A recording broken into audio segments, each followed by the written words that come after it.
Hello kasangga, kumusta ka ngayong araw? Tayo ngayon ay panggabi, pauwi na tayo ngayon. Tayo ngayon ay pang day 18 na ng ating vlog ng Kasangga Vlog Challenge at halos ano na tayo, magti 3 weeks na tayo no. Kaya excited tayo ngayon. Kung ngayon lang tayo nagkita kasangga, ako nga pala si Jumil. Isa akong machinist dito sa Sydney. Kaya nakaganitong uniform ako. At nagninegosyo din tayo no. Bakit ko to sa'yo sinishare kasangga? Kasi meron kasi tayo ditong kalaban kasangga sa ibang bansa, no?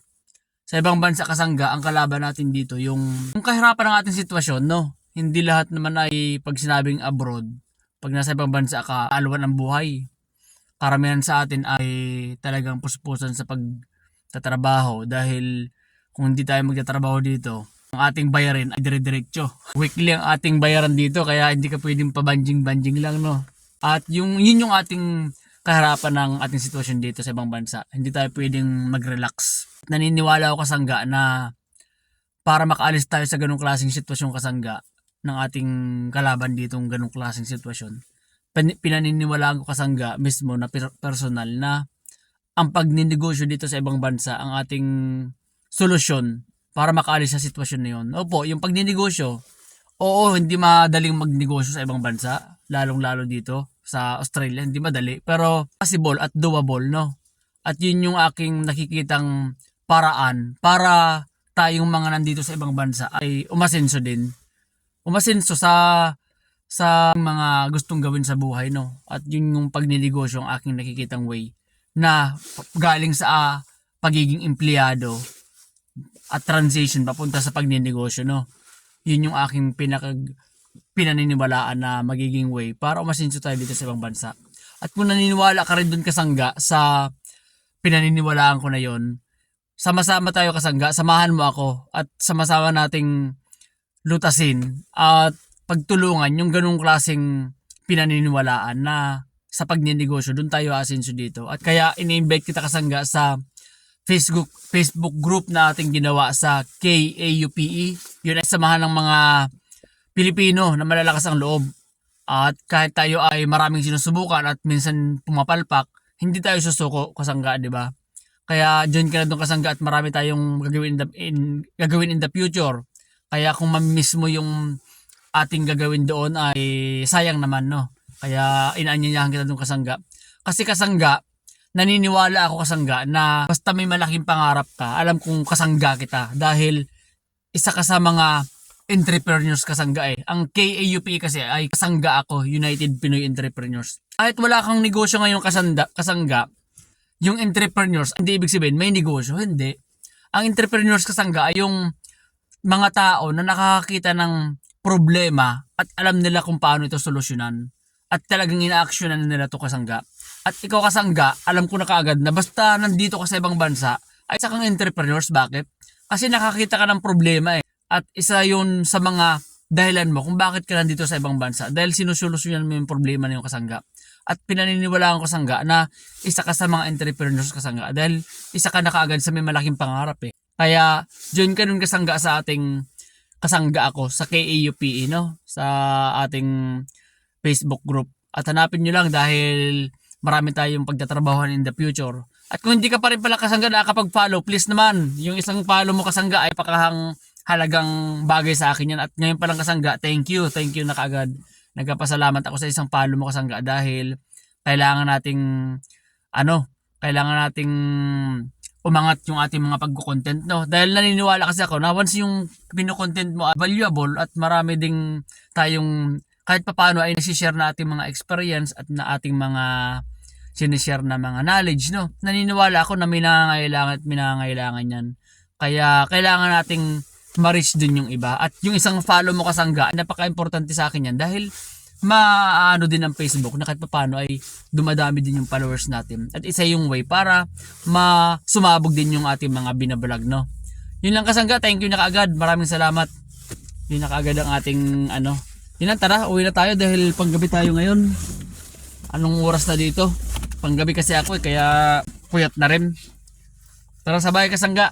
Hello mga kasangga, nandito na tayo sa bahay mga kasangga. Yung dalawang, ano nga pala kasangga, yung dalawang previous na in-upload natin, vlog natin na vlog 16 at saka 17, na-copyright tayo sa YouTube. Dahil meron kasi akong kanta doon eh. Meron kasi akong, yung isang, may highlights kasi ako doon na makanta at na-copyright yung mga kanta doon. Yung isang, yung vlog 16, meron akong isang, ano doon na nagda-drum ako eh. Nung vlog 16 ko na yon. Tapos yung vlog 17 naman, yung kahapon, meron tayo dun yung meron tayo yung jamming time yun eh ng mga bata eh. Copyright kasi kanta nga naman yun. Nakakalungkot lang kasi maganda sana yung mga kuha natin dun eh. Kaya lang naka-copyright. Nakakalungkot lang kasi na-upload na natin yun eh. Tapos copyrighted siya. Naalala ko kung baka mamaya magka-problema palalo in the future. YouTube pa naman yun. Kaya bala kong i-delete ko na lang yung vlog 16 at saka vlog 17. Hindi na rin ako hindi na rin ako hindi na ako mag-vlog ng mga kumakanta eh. Kasi pag kumakanta kasi lagi nakaka-copyright eh. Sayang, nanghihinayang ako dun sa dalawang vlog ko na yun. Pero kung yun yung magiging cost naman, kung baka tayo ma-restrict, iniisip ko i-delete ko na lang kasi at simula ngayon di na tayo mag-vlog ng mga kanta. Tambo na lang ang i-vlog natin. Yan tambo na lang i-vlog natin. Para hindi baka maka-copyrighted pa yan, baka naka-patent pa yan, tambo na yan eh. Ang everything is na ngayon, copyrighted na Lahat na lang hindi ka na makakanta halos ng mga kantang dahil lahat nakaka-copyright eh. Minsan nga kahit original mo naman na compose at pwede pang i-copyright din yan eh. Na rin eh, sa mundo ng pagko-content, nakaka-visit yung copyright eh, Although naman, with respect naman talaga sa mga nag-compose, Pero minsan kasi may mga kanta na hindi naman na basta nakakalungkot lang at nakaka-visit na rin, Kasi yun nga about sa mga copyright na yan. Tama naman na copyright naman talaga. Wala naman tayong against dyan, Pero yun nga lang, yung pakiramdam ko ngayon, yung parang nakakainis lang na nakakalungkot. Kasi na-upload pa naman na natin yung vlog natin na yun, Dalawang vlog pa naman yung kasangga. Yung vlog 16 at vlog 17. Ayun nga lang. Iniisip ko kaysa i-mute ko pa yung mga kanta doon, i-delete ko na lang siguro. Yun lang yung aking naisip. Bahala na. Ang gagawin ko na lang sa sunod, hindi na lang ako mag-vlog ng may mga kanta. Although aware naman nga ako dyan, sa YouTube medyo nakalusot yung yung dalawa nating vlog na yun eh. Pero Facebook eh. Pero yung dito sa YouTube hindi eh. Kaya yun na lang naisip ko na gawin ko. Ang sarap lang kasi mga kasanggang mag-vlog ng kanta sana eh, Ang sarap mag-vlog ng kanta. Kaya lang kung gano'n naman ang mangyayari na every time naman na magbablog ka na may kanta, makaka-copyright ka naman. Nakakabwisit yun eh sa mundo ng pagko-content. Nakakainis yun kasi minsan ang ganda ng upload mo sana tapos makaka-copyright gawa ng may kantang nahagip. Yun yung nakakainis minsan. Actually, kung napapansin nyo nga yung mga binablog ko, hindi naman talaga ako nag-aano ng mga kanta kasi aware naman nga ako sa mga copyrights na yan.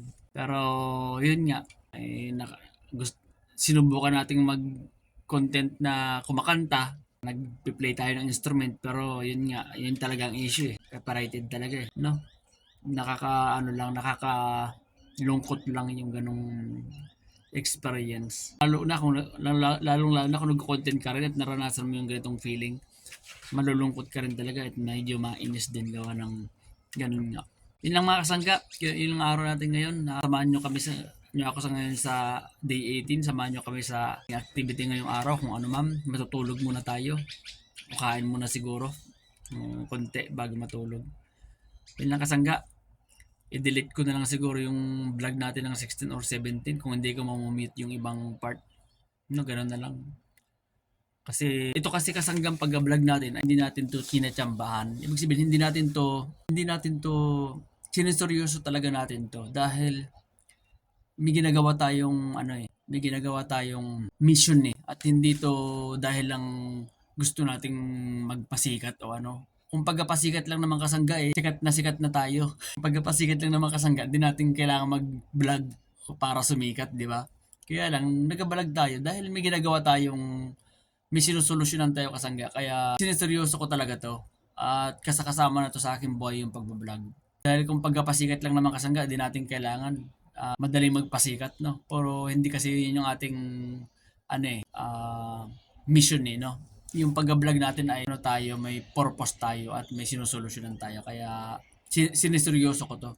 Kaya yung ganung mga klaseng issue na mga tulad ng mga copyrighted, ganun, talagang nanghihinayang ako dun pag ganun Siyempre, dalawang vlog din yun, di ba? Dalawang uploadan din yun na natapos mo. It's an art kasi pagdating sa pagko-content.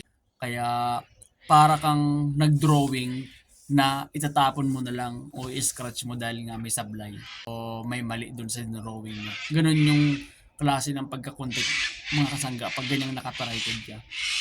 Yun lang mga kasangga. Tara, kain tayo sa loob. Move on tayo at mag-vlog na lang tayo sa sunod ng wala nang mga music. Totally wala nang music talaga, no? Kasi yun yung problema sa ganyan. Tara mga kasangga, kain muna tayo mga kasangga. Tapin muna tayo bago matulog dahil busog tayo bago matulog.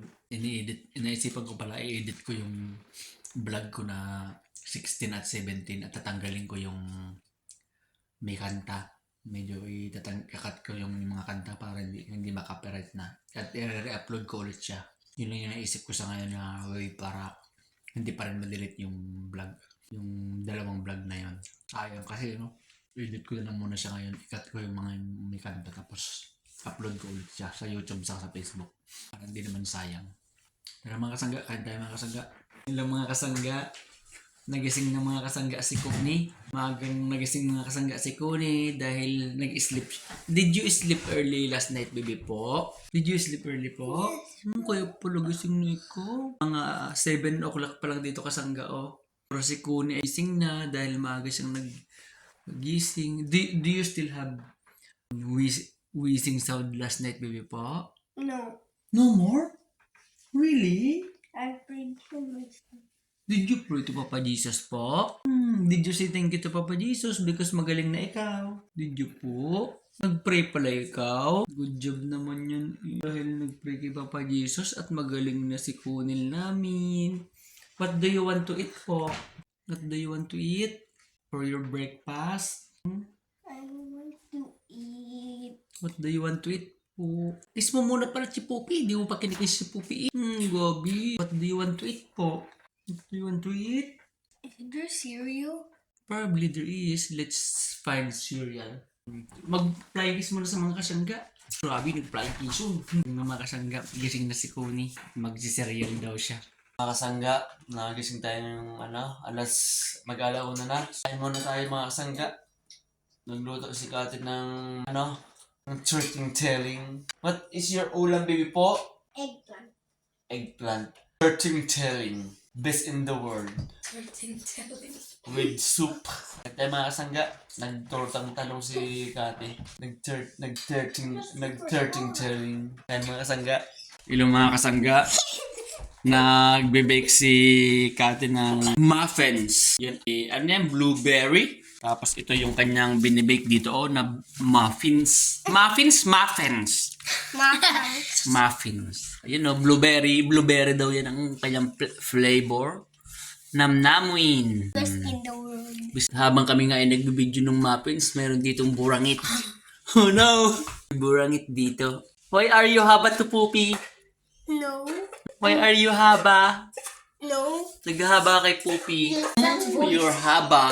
Ay, may naghahaba dito kasangga. No. May naghahaba dito, Papa. May burangit niya naghahaba. Magsasayaw ako, magsasayaw nga ako. Rico! Magsayaw nga ako. Wala man palang nasa likod ko, magsayaw nga ako. Yan. Magbay na sa mga kasangga. Kasangga. May naghahaba dito kasangga. Magsayaw na nga ako. Hello kasangga.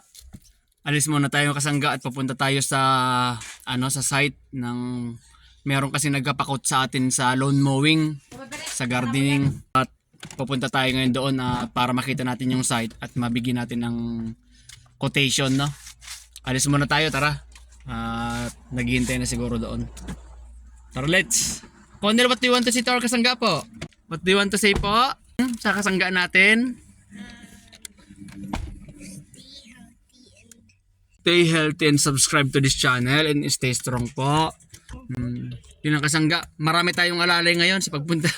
Magkukot lang ng ng gardening. Ang dami nating alalay. Tara. Yung mga kasangga, nandito na nga tayo sa site ng ating pinagbigyan ng coat. At ititrim natin yung area na yon sa may area na yun. Ititrim natin yon. So binigyan ko siya ng coat. At yun, tatrabahohin natin yun buka. Siguro ngayong weekend. So ayun. Bakod kasi medyo malaki na rin yung kanyang hedge. Ititrim natin yan. Tapos yung doon sa area naman na yon, ikakat natin pantay doon sa bakod. At yun nga, medyo hindi na kaya nung may-ari. Kaya tayo nang mag-ano sa trabaho. Yun lang. Nabigyan natin siya ng coat at kung tatanggapin niya yun sa ayos na. Kasi may titingnan ko pa kasi yung yung price doon sa para dalhin yung mga pagpuputulan eh. May bayad kasi yan sa site. Sa tapunan ng basura. Hindi kasi yan libre. So, i-inquire ko pa kung magkano. Yun, saka natin i-inform ulit natin siya kung okay sa kanya yung bayad na yun. Kasi yung isa ko kasing dinadalhan ng pinagtatapunan ng basura doon, malayo. Doon sa malayo pa. Meron dito sa malapit. Titingnan ko kung mas mura yun. Bago ko siya i-finalize. Para mga kasangga, yun lang sa ating araw ngayon. Nakapag-coat tayo ng araw. Hello mga kasangga, nandito kami ngayon kina Kuya Henry, Tita Emma. Merienda kami. Dahil kami ay may kinutan doon sa kabilang bahay, nandito kami. Bahay ni na Kuya Henry. Merienda muna! Tita Emma. Yung mga kasangga, ano muna tayo, merienda muna. Yung mga kasangga, si Connell ay mayroong bagong, ano yun po?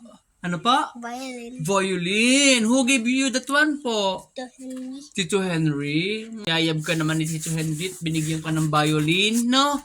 Did you say thank you to Tito Henry? Yes. Uy, may bagong violin kasangga si Connie. So, you have to learn violin po, right? Ooh. Flying kiss ka kay Tito Henry. And say thank you. Dali, say thank you po Tito Henry. For the violin. do you yayab Tito Henry? O, flying kiss mo si Tito Henry. Ay, grabe. Thank you daw po Tito Henry. Yung mga kasangga, binigyan kami ni Kuya Henry ng violin si Connell dahil good jobon kasi si Connell. And yayab niya si Tito Henry kaya binigyan siya ng violin. Ilang mga kasangga, tayo nagpe-prepare ng pumasok. Ito na rin yung uniform ko pampasok. Kasi galing tayo dun sa nag-coat tayo ng trabaho na sa gardening. So kaya pinuntahan natin. Yun lang. Mga kasangga, ready na tayo para pumasok ng kasangga. Panggabi tayo ngayon. Alas 5 na. Pasok na ulit tayo. Yun lang ulit sa ating araw ngayong kasangga. Maraming salamat sa pagsama sa ating ngayong araw sa ating ika-18 na vlog. Maraming salamat. Tayo? Starstruck ka sa akin. Na-starstruck ako kay Kati pagdaan. Kaya nawala ako sa sarili. May nag-extra eh. Ang beautifulong kasi siya ngayon eh. Gorgeouson. Si Connell, gorgeous. Nawala ako sa sasabihin ko eh. Alam kasangga, maraming salamat sa pagsama sa ating ngayong araw dahil natapos na naman ang ating araw at pasok na naman tayo. Ito ang ating ika-day 18 ng ating vlog, no? Marami pa tayong vlog in the future kasangga. Kaya kung wala ka pa sa ating group na KAUPE, yun ay samahan ng mga Pilipino na malalakas ang loob at may malalaking pangarap. Join ka na doon kasangga dahil marami tayong gagawin in the future, no? At please follow naman kasangga kung hindi ka pa nakaka-follow. Yung isang follow mo kasangga ay napakahalaga sa akin yan dahil marami tayong pagtatrabahuhan, no? Kailangan nating gumana yung ating pag-content hindi para magpasikat kundi dahil may pagtatrabahuhan tayo, no? Kaya ngayon palang kasangga, yung isang follow mo, advance na kaagad ako nagpapasalamat sa iyo dahil napaka-importante po sa akin yun at napakahalaga sa akin yung isang follow mo. Maraming salamat na kaagad sa iyo kasangga. At magkita-kita tayo doon sa loob ng KAUPE, yun ay kasangga ako, United Binoy Entrepreneurs, no? Bakit entrepreneurs?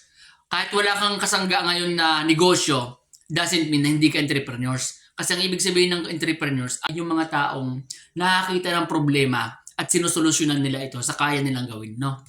Kaya naniniwala ako sa iyo kasangga na basta may malaking pangarap ka, alam kong kasangga na kita at isa kang entrepreneurs kasangga. Kaya mag-join ka na doon sa KAUPE. Yun lang kasangga. Maraming salamat ulit at papasok na tayo. Muli ako si Jumil, ang inyong kasangga at nag-iwan ng isang kataga. nalaban lang tayo kasangga at walang susuko, no? Dahil ang buhay ay laging taas baba. At sa panahon na nasa baba, isipin natin na ngayon lang to at may panahon din na tataas ulit tayo, no? Yun lang, maraming salamat kasangga. Hanggang sa muli. Hello mga kasangga, paalis na nga tayo at si Conel at si Kuya Api ay nagja-jamming doon sa labas. Ayun sila doon, no? Ayun na. Magsi-baby po sa mga kasangga po. Hello. Paalis na si Poppy. Is na kay Poppy. Alis na si Poppy. Isa pa. Nagja-jam kayo ni Kuya Api. Mag-bye na sa mga kasangga. Mag-flying kiss sa mga kasangga. Kasangga. Ay, grabe. Kiss pa isa. Kabalbas. Kabalbas. Do you want to kasama to Mommy? Mommy will go to grocery. Oh, dali po tara kay Mommy. Magsama na grocery. Uy. Pupunta doon siya kay Mommy. Mag-grocery sila mga kasangga. Ilang mga kasangga. Tara, pasok na tayo. Date na tayo.